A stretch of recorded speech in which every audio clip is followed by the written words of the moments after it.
Motorola is aiming to grab a slice of the action in the budget segment with its brand new Moto E6s. It has 4GB of RAM, 64GB of storage, and a fingerprint sensor, a combo that not many manufacturers offer in this price segment. It also has a removable battery, which is something we don't really see too often. So, armed with a modern design and relatively decent specifications, should the Moto E6s be your top budget pick? Let's find out in our review.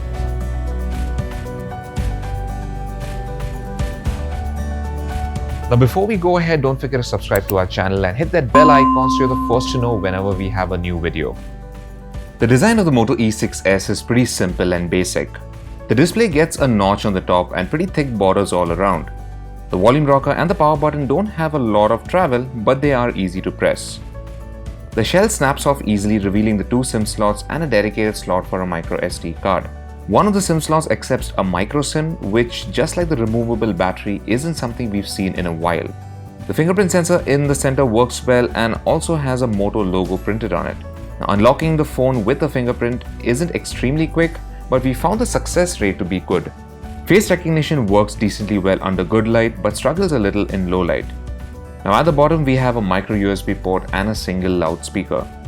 The 6.1-inch IPS display has an HD Plus resolution and gets decently bright with punchy colors. Viewing angles are also pretty good.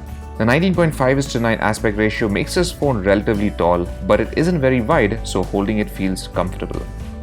The Moto E6s has a modest processor in the form of a MediaTek Helio P22. The smartphone is only available in one configuration at the moment with 4GB of RAM and 64GB of storage. Sadly, the phone lacks a gyroscope or even a compass, so apps such as Google Maps won't be able to show you the direction you're facing, which is kind of a letdown. The phone runs a near-stock version of Android 9 Pie, but unlike Motorola's other offerings such as the One Action, the E6s is not part of the Android One program. There are barely any extra apps other than an FM radio app, Moto Help, and Motorola Notifications, which lets you find the nearest Moto Hub store or service center around you. In terms of performance, the Moto E6s does a decent job running apps and doing a bit of multitasking. Navigating Android's menus is generally quick, but it's not what you'd call fluid. The phone is definitely underpowered even for this price, as you do get better options such as the Realme 3i that offers a Helio P60, which is a lot more powerful. The 4GB of RAM helps keep a good number of apps in memory, and the app loading times aren't too bad.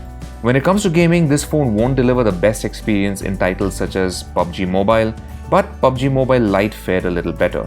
There was still a bit of noticeable lag when the action got intense, but the game was quite playable.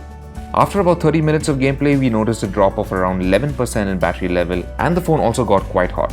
The E6s does a decent job with media files. The speaker doesn't get too loud even with the announcement option turned on though. The 3000 mAh battery isn't huge, but it does last for nearly a full day. In our battery loop test, we managed to get just around 12 hours and 22 minutes of runtime, which isn't great. Motorola calls the bundle charger a rapid charger, but we found it to be anything but that.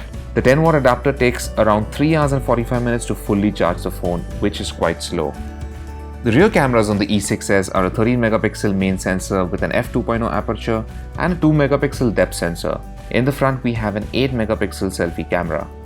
Now, autofocus isn't very quick, so capturing fast-moving objects is a bit of a challenge even in good light. HDR works well when shooting against the light, but dynamic range is still a bit limited.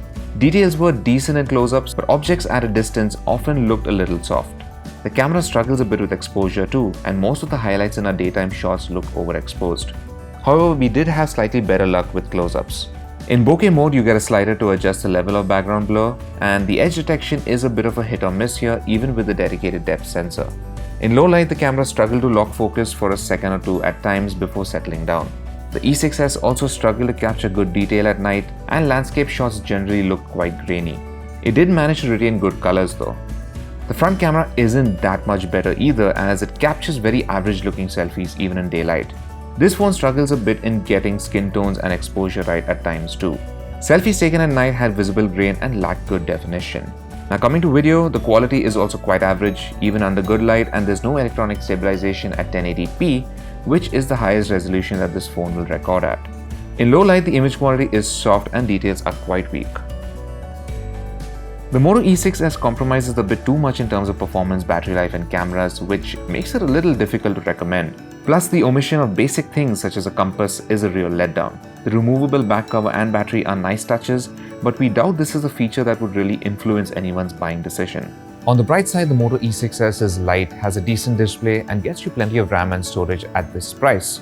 However, if you don't mind compromising a bit on the RAM and storage parts, then you can find better options such as the Redmi 7 or even the Realme 3i for about the same price. So thanks for watching our review, and for all things tech, log on to gadgets360.com.